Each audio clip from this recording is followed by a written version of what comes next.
I'd like to review assignment number one. Assignment number one is where I ask you to take a look at different types of brand authors and different types of brand value.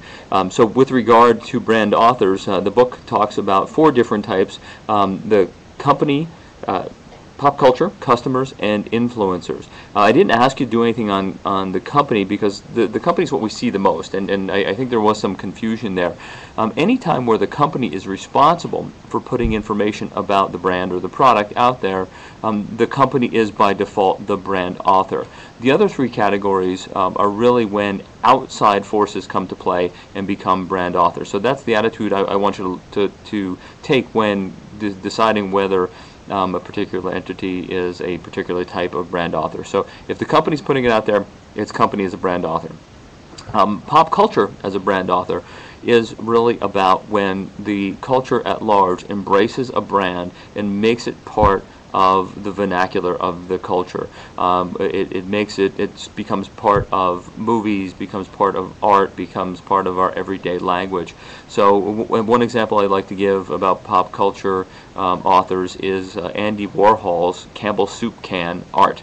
And I've actually posted an example of that to the NPR Facebook page if anybody wants to go take a look at some Andy Warhol Campbell soup art. It is there for your perusal. And another example of pop culture as a brand author is the simple fact that we now all use the word Google as a verb. It was a name of a company and still is a name of a company, but we've taken that in to mean something more, and that's something that has arisen from pop culture.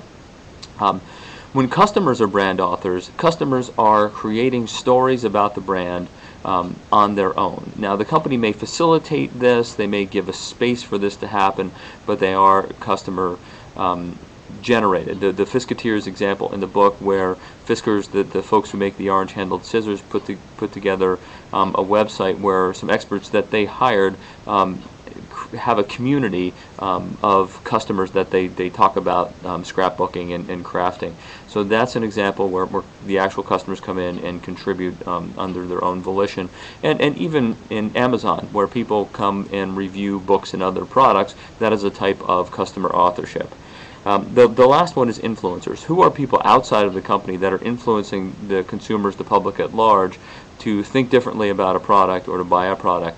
And one of the main ones that is pretty obvious is Oprah Winfrey, especially when we look at her My Favorite Things list that she does. So she's an outside influencer. By and large, she's not getting paid by these companies. So she's creating brand stories under her own volition. She's doing it because she wants to, and consumers take her very seriously. And that was the brand authors. I think more people struggled with that than brand value. Brand value seems to be a bit easier of a concept for folks, but just again to go over it, we talk about the 4 different types of brand value: reputation, relationship, experiential, and symbolic. Reputation value, I think, is fairly self-evident, but what type of reputation does a company have? I like to think of a car company, the car company Volvo, who is for many years had a reputation of being a very safe car. So that's a type of brand value or reputation brand value. Walmart has reputation brand value for being a low price leader, for example. Relationship brand value is a little bit more difficult to grasp, but that is the relationship between the consumer and the company is part of the brand, part of the value, part of the reason why we buy something. I can think of perhaps State Farm, the insurance company, who talks a lot about the interaction between the agents, the employees of the company, and the customer. So that relationship between company and customer is part of the value. Experiential brand value is an instance where the experience of buying or using the product or service is really part of what we're buying. And I think the penultimate example of that is Disney. They do a very good job of making the product an experience. So it's the experience of being at Disneyland rather than just being at an amusement park. If you can kind of contrast the difference in experience between, say, going to Dorney Park, which is just local to us, and going to Disneyland or Disney World, you can see that difference. A more local example would be the supermarket Wegmans. They really concentrate on making shopping a market experience more than grocery items on a shelf.